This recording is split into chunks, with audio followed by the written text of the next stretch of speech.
ഒരു രാഷ്ട്രീയ പ്രവർത്തകന് നേതാവാകാൻ കഴിയും, കലാകാരനാകാൻ കഴിയും, പ്രഭാഷകനാകാൻ കഴിയും. ഇനി അഭിഭാഷകന്റെ ജീവിതം മെഡിക്കൽ ലീഗൽ കേസുകളാണ് ഏറ്റവും കൂടുതൽ സ്പെഷ്യലൈസ് ചെയ്തിട്ടുള്ളത്, അല്ലേ? മെഡിക്കൽ നെഗ്ലിജൻസിനെ കുറിച്ചൊക്കെ ഡോക്ടർമാരെ കൊണ്ട് പ്രൊട്ടക്ട് ചെയ്ത ഒരു പാരഗ്രാഫിൽ പറയുന്നുണ്ട്. അവരുടെ മെക്കിട്ട് അങ്ങനെ കയറരുത് എന്നെല്ലാം പറഞ്ഞ് അവരെ സംരക്ഷിക്കുന്നുണ്ട്. അതിന് എക്സ്പേർട്ടൈസ് ചെയ്ത്. അപ്പൊ ആ ഫീൽഡിലും തെളിഞ്ഞു, നാടകാഭിനയത്തിൽ തെളിഞ്ഞു. സിനിമയിൽ അഭിനയിക്കാൻ നസീറിനോടും മമ്മൂട്ടിയോടൊപ്പം സിനിമയിൽ അഭിനയിക്കാൻ പോയ കാര്യങ്ങൾ, ഇതെല്ലാം ഭയങ്കര ഒരാളുടെ ജീവിതത്തിലെ വൈവിധ്യങ്ങളാണ്. സൈദ്ധാന്തികമായി സംസാരിക്കുന്നത്. പിന്നെ ഒരാൾ പ്രസംഗിക്കുന്നത് പിന്നെ അയാൾ എല്ലാവരുടെയും കൂട്ടിക്കൊണ്ടുപോകാതെ കുടുംബം ഉണ്ടാവില്ല, പാതിരാത്രിക്കും പറ്റും. അപ്പൊ ആ കുടുംബം അതിനെ അഡ്ജസ്റ്റ് ചെയ്യുന്നത്, ആ കുടുംബത്തിലെ കുട്ടികളെ പഠിപ്പിച്ചത്, അവരെ വിവാഹം കഴിച്ച് അയപ്പിച്ചത്, അവരുടെ ജോലിക്ക് വേണ്ടിയിട്ടുള്ള നടത്തിയ ശ്രമം, ആ ഉത്തരവാദിത്തങ്ങളും കൂടി ഒരു വ്യക്തി ഏറ്റെടുക്കണം. അപ്പൊ സാംസ്കാരിക പ്രവർത്തനം, പൊതുപ്രവർത്തനം, രാഷ്ട്രീയ പ്രവർത്തനം, കലാപ്രവർത്തനം, അഭിഭാഷകൻ എന്നുള്ള ജോലി, MLA എന്നുള്ള ജോലി, നിയമസഭയിലെ കാര്യങ്ങളൊക്കെ രസകരമായ അദ്ദേഹം പറയുന്നത്. ഷാഫി പറമ്പിൽ ഇദ്ദേഹം ഒരു പോയിന്റ് എഴുതി വെച്ചു, ഒരു പ്രസംഗത്തിൽ പോയിന്റ് എല്ലാം എഴുതി വെച്ചു. അദ്ദേഹത്തിന്റെ പ്രസംഗങ്ങൾ കുറച്ച് കഴിഞ്ഞാൽ. പക്ഷെ ഈ പാനൽ ഓഫ് ചെയർമാൻ ആയതുകൊണ്ട് സ്പീക്കറുടെ സ്റ്റേജിലേക്ക് വിളിക്കുകയാണ്, സ്പീക്കറിന്റെ ഡെപ്യൂട്ടി സ്പീക്കറില്ലേ. അപ്പൊ അദ്ദേഹം ഇതെല്ലാം മടക്കി വെച്ചിട്ട് നേരെ സ്പീക്കറിന്റെ കസേരയിൽ പോയിരുന്നു. അപ്പോ ഷാഫി പറമ്പിലെ പ്രസംഗിക്കാൻ വിളിച്ചു. നോക്കിയപ്പോൾ ഇദ്ദേഹം എഴുതി വെച്ച പോയിന്റ് എല്ലാം ഷാഫി പറമ്പിൽ പ്രസംഗിച്ചുകൊണ്ടിരിക്കുക. അപ്പൊ അന്തം വിട്ടുപോയി. ഞാൻ പ്രസംഗിക്കാൻ പറ്റിയ സാധനമാണ് ഷാഫി പറമ്പ്. ഇറങ്ങി വന്നപ്പോ ഷാഫി പറയാതെ അത് ഞാൻ അടിച്ചു മാറ്റി. അത് രാത്രിക്കൊക്കെ ഇനി ഇഷ്ടംപോലെ സ്റ്റോക്ക് ഉണ്ടല്ലോ, വേറെ എന്തെങ്കിലും പ്രസംഗിക്കാൻ. കയ്യിൽ ഇഷ്ടംപോലെ സാധനം ഉണ്ടല്ലോ, അത് ഞങ്ങളുടെയൊക്കെ വിശ്വാസമാണ്. സ്റ്റോക്ക് ഒരിക്കലും തീരില്ല അദ്ദേഹത്തിന്. കയ്യിൽ ഒരുപാട് സ്റ്റോക്ക് ഉണ്ടാവും. അത് തന്നെ ഷാഫി ചെയ്ത്. ഷാഫി പ്രിപ്പറേഷനും ഇല്ലാതെ ഓടി വന്നപ്പോ എന്ത് പ്രസംഗിക്കുന്നത് അത് എഴുതി വെച്ചേക്കുക.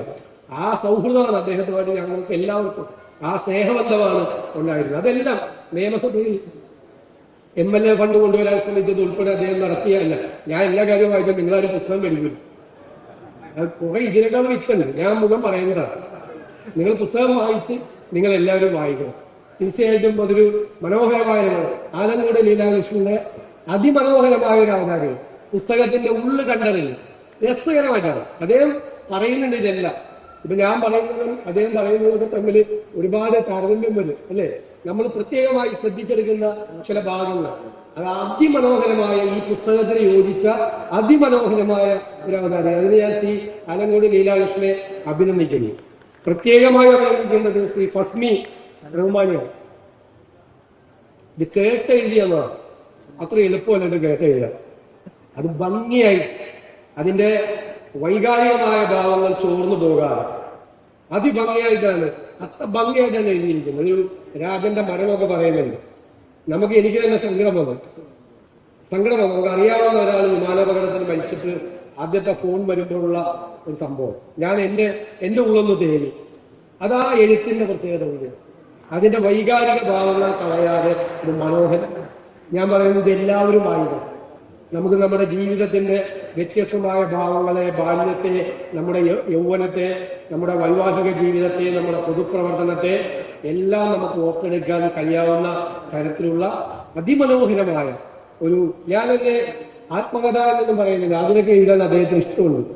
ഇതിൽ പറയുന്നത് ഒരുപാട് കാര്യങ്ങൾ മറച്ചു വെച്ചിട്ടുണ്ടെന്നാണ്, കുറെ കാര്യങ്ങൾ പറഞ്ഞിട്ടില്ല.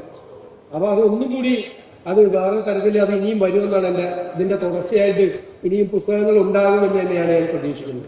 ഞാൻ ശ്രീ KN ഖാദറിനെ നമുക്ക് എല്ലാവർക്കും വേണ്ടി ഞാൻ പ്രത്യേകമായി അഭിനന്ദിക്കുന്നു. പിന്നെ അദ്ദേഹം എന്നെ ഈ പുസ്തക പ്രകാശനം നടത്താൻ എന്നെ ക്ഷണിച്ചതിലൂടെ ഞാൻ ഏറ്റവും കൂടുതൽ ആദരിക്കപ്പെട്ടിരിക്കുന്നു എനിക്ക് തോന്നുന്നത്. അത് എന്നോട് കാണിച്ച ഒരു ആദരവായി ഞാൻ ബഹുമാനിക്കപ്പെട്ടിരിക്കുന്നത് പോലെയാണ് എനിക്ക് തോന്നുന്നത്. അതുകൊണ്ടാണ് ഞാൻ ഈ പരിപാടിയിൽ മാത്രം പങ്കെടുക്കാൻ വേണ്ടി ഞാൻ എറണാകുളത്ത് നിന്നും ഈ പരിപാടിയിൽ പങ്കെടുക്കാൻ വേണ്ടി മാത്രം എത്തിയത്. ഞാൻ തിരിച്ചും പോവുകയാണ്. അപ്പൊ ഇതിൽ പങ്കെടുക്കാൻ കഴിഞ്ഞതിനുള്ള സന്തോഷം ഞാൻ നിങ്ങളുമായി പങ്കുവെച്ചുകൊണ്ട് ഈ പുസ്തകം പ്രകാശനം ചെയ്തതായി അറിയിക്കുന്നു.